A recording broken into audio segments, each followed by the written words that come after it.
Hello，大家好，我是 No 哥。这个影片有点迟了哈，那我们还是来看一下本周的非主流牌组。下一周开始，除了每周会跟大家分享本周的强势排行榜之外，还会跟大家分享本周的非主流牌组。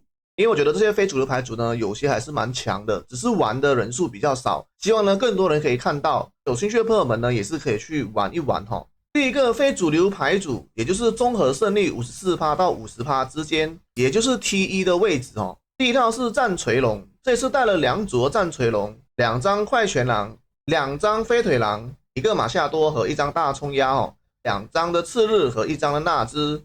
速度强化呢是带2张的。如果你们觉得速度强化太多，你们想要把其中1张换成通信也是可以的哈，没有什么问题。那因为我们是带了2张的飞腿狼嘛，所以飞腿狼是可以直接踢后面的。那如果说飞腿狼被对方昏厥了，我们马夏多是可以帮他报复，可以打出这个100的爆发伤害哈。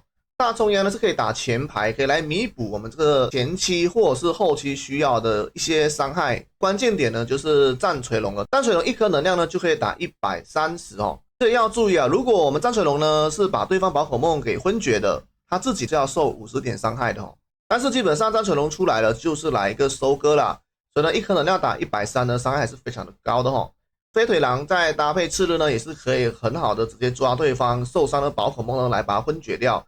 那战锤龙打 EX 宝可梦呢非常的赚啊，毕竟我们只要昏厥它 EX 宝可梦就是2分啦。接下来的第二套呢是极冻鸟，这是纯的极冻鸟哈，从 AE 版本开始呢就一直有人在玩这一套，这套牌组呢其实也算是赌侠嘛，只要小侠开出洪荒之力，第一个回合只要给了3颗能量，基本上就是天胡开局啊。这里的是带了3个道具啦，原因很简单，是怕可能极冻鸟抽不到道具会比较亏本哦。放了1张的青绿呢是可以提升它的生存能力的，然后2瓶伤药也是一样哦。那这一套的我觉得是还蛮不错，蛮好玩的。如果你是懒惰思考的，跟你有一点点运气，小侠可以给你很多水的，基本上呢这套还蛮不错的哦。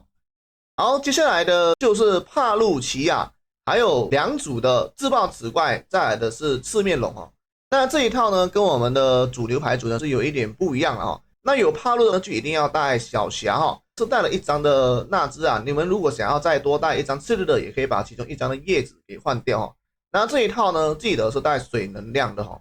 然后接下来的是甲贺忍蛙、帕路还有赤面龙啊，这个也是跟我们原本的牌是一样的哈，因为原本的牌是赤面龙、甲贺忍蛙跟达克嘛，这也是把它换成帕路而已。这里的只放了1张的小侠啦，如果你是觉得说你想要放2张小侠呢，你可以再把1张的次日换成另1张小侠哈。这套我们是会带水的能量，甲贺忍蛙是可以打伤害的，所以带1张小侠我觉得也是蛮不错的一个选择啦。对的次日呢是带了2张哦，因为毕竟我们的手里剑或者是帕路都可以打到后排嘛，那可以把它抓出来打。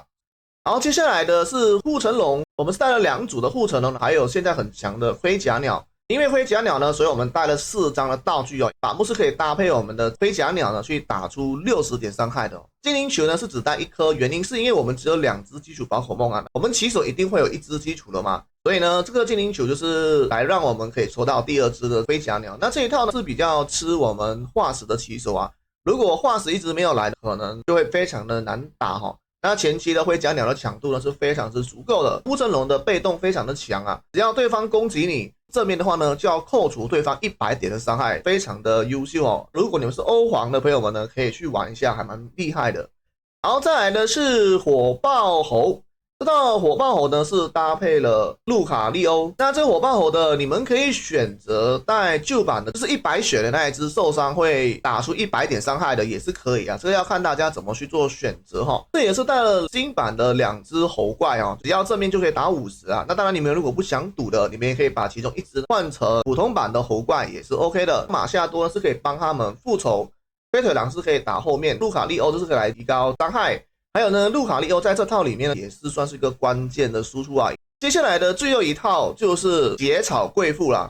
贵妇呢2颗能量可以打50，然后你们就会丢硬币，只要它一直正面呢，都可以每个正面加30点的伤害。这就跟大蛇田和大蛇头差不多一样的概念哦。如果你们是喜欢玩大蛇头的，其实它也是不错的一个选择啦。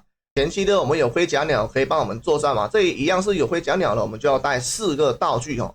只要贵妇呢给力的话呢，基本上是可以秒天秒地秒空气哦。接下来的总胜率呢是 49% 到 45% 的，也类似 T2 的位置哦。第一套是化石翼龙，这个是带了2组的化石翼龙，还有2组的路卡利欧。再来是一张马夏多和一张快拳狼啊，路卡利欧是来提高化石翼龙的伤害嘛，因为化石翼龙的本来伤害是不够的，因为它只有80点的伤害。那有了路卡利欧的一张被动呢，它就有100伤害。那如果是有2张，就有达到120的伤害，所以整体的还蛮不错的。然后马夏多的这个报复呢，也是因为路卡利欧可以提高这个伤害哦。这也是带快拳狼的好处是说，快拳狼呢它也是可以去前期作战，也可以吃得到路卡利欧的被动的。因为飞腿狼是吃不到路卡利欧的被动哦。如果你不想要带叶子的，你也可以把这张叶子换成次日也 OK 的。好，接下来的就到皮卡丘了。皮卡丘是因为太少人玩了，所以呢它就变成说非主流牌组哦。但是呢它的胜率还是蛮不错的哦。这里的是2只皮卡丘加2只的帕奇利兹和2只的闪电鸟，再带了1张的电击兽。这个电击兽呢是可以2颗能量打后排。这张牌的效益在现在来说呢，其实没有那么的优势了，但是呢它还是可以去补后排的伤害，还蛮不错的哦。这里带了3张的道具，因为我们有帕奇利兹嘛，那3张道具呢有可能会不够。如果你们发现是不够的话呢，你们可以把1只的小光换成多一个头盔，想要把其中1张那只改成次日也是 OK， 没有什么太大的问题。其实小光在这套牌组里面是还蛮好用的，因为毕竟我们皮卡丘或帕奇利兹甚至是电击兽，它都是需要2颗能量的嘛，那他们的撤退能量呢只需要1颗能量哦。所以如果我们是有速度强化，或者说没有速度强化的，我们只要撤退了，其实它本身身上还是有1颗能量。那这里的我们的闪电鸟，如果本来它就有1颗能量的话，下一个回合我们只要手填1颗给它，再使用小光，它就可以有3颗能量，可以直接打出它的第2招，有机会打出200的高伤害啊。所以小光是还蛮不错的一个选择哦。我们也可以让皮卡丘撤退，再用小光填给帕奇利兹，这样子帕奇利兹也是可以直接有2颗能量。好，接下来就是暴鲤龙。这个暴鲤龙呢跟 T1 的有点不一样啊，不一样的点是这个暴鲤龙呢，它的进化只带了1张哦，2张的鲤鱼王带1张的暴鲤龙，2张的伊布带了1张的水伊布，马纳菲可以帮他们充能嘛，还带了1张的帕路，帕路是来防止呢可能我们的暴鲤龙出不来了，那我们可以用帕路去作战。然后这里呢是带了1张的小霞啦。如果你想要带2张小霞呢，你可以把其中1张的叶子改成另1张小霞也是 OK 的。接下来呢就是宝石海星跟帕路还有马纳菲哦，它是带了1个斗篷跟1个头盔2张的小霞，然后次日跟纳兹各带1张2张的叶子。这2张叶子呢是要让我们的帕路更好的撤退啦。那我们的宝石海星就不用讲了哈，2颗能量打90，然后不需要撤退的手段。我们宝石海星打完之后呢，其实可以上帕路去来打这150的伤害来收割的。接下来的第2套也是宝石海星，那这里的是带了1张的极冻鸟。这套就跟原本的宝石海星牌组差不多一样，个人觉得啦，如果是以这2套来说的，都各有优缺点，看大家喜欢怎么玩，可以去试试看啦。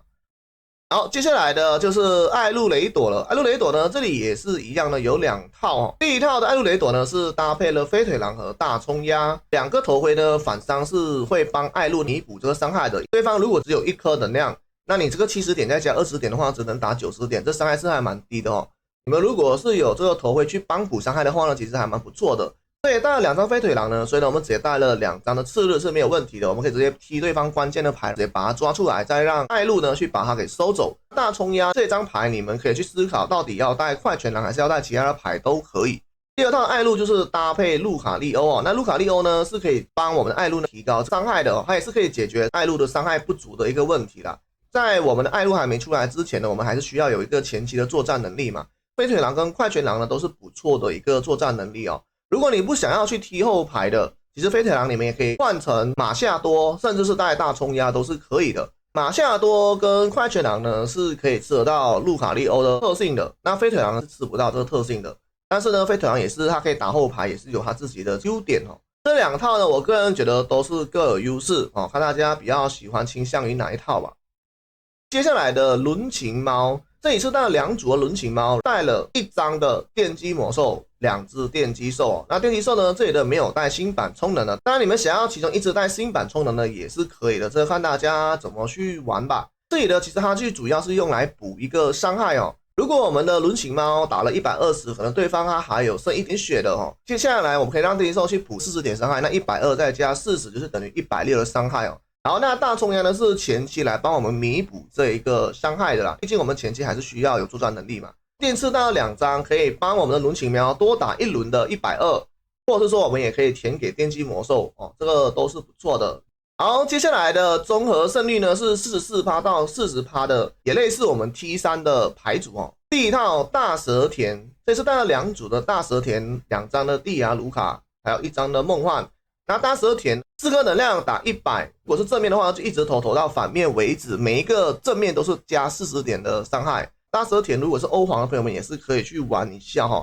只要来得顺，蒂亚可以连续充2颗能量给大蛇田的话，其实大蛇田就可以直接出来收割了。这是带了1张的赤日、1张的纳兹，还有1张的板木哦。叶只是带了2张，撤退能量都比较多，通常是拿来撤退蒂亚的。接下来的是猎咬路杀，这个猎咬路杀搭配的牌组有很多，这里的我们是搭配了赤面龙啊，因为我是看了所有数据呢，赤面龙的胜率是比较高的啊。所以呢，我这次跟大家分享的是赤面龙的。那有赤面龙，我们可以带2张的头盔，还有1张的斗篷啊。头盔是要给赤面龙去戴，这样子反伤就可以反40哦，非常的夸张。猎咬路杀基本上带一个斗篷呢，就有160的血量嘛，它也是比较安全的。带2张的竹篮，竹篮可以让我们猎咬路杀打这150的伤害哦。那猎咬路杀的它的特性呢，就是说你们可以丢1张牌，然后呢再抽1张牌嘛。可以让你们能更好的抽到你们想要的牌，比如说你们没有竹篮的，你们想要抽到竹篮的话，用特性也是可以把它滤出来哦。好，接下来的是胖可丁，知道胖可丁就是搭配了蒂亚卢卡和梦幻哦，跟我们刚刚上面的大蛇田是一模一样的，唯一不一样的是大蛇田是有机会呢可以瞬间把别人秒掉，胖可丁看对方有没有醒。如果对方一直在睡的，他没有醒来的，基本上呢，胖可丁还是可以把对方给秒掉啊。毕竟他打1下是80嘛，2下就160了，基本上很多人都扛不了了。接下来的今天的最后一套就是很久没有看到的喷火龙和风速狗了。这呢是带了2组的喷火龙，然后带了2张的风速狗，1张的卡蒂狗哦，还有2张的火焰鸟。这个卡蒂狗是防止我们起手抽到太多卡蒂狗了，导致我们没办法抽到火焰鸟跟这个小火龙啊，那这样子的我们可能就会卡到我们原本主要的节奏哦。所以带1张的卡蒂狗呢，也是之前就一直传下来的。这里是带了1张的纳兹，还有1张的叶子，还有一个火星啊。我觉得这个火星是来扰乱对方天胡开局的啊。当然，你如果不想要放火星的话，你可以放板木或伤药，都是 OK 的，没问题啦。因为我觉得喷火龙可能是不太需要用到赤日的。当然，你的赤日如果是想要搭配风速狗的话呢，你也可以拿来换成赤日哈。所以如果是喜欢喷火龙跟风速狗的朋友们呢，你们还是可以试一下的。毕竟呢，它这套牌组呢，目前的胜率呢，还是有在40%以上哈。好了，那今天的所有的非主流牌组呢，就到这里了。如果你们有其他想法的朋友们呢，也欢迎到下方留言跟我分享一下更多的非主流牌组哦。那我们下一期再见喽，大家拜拜。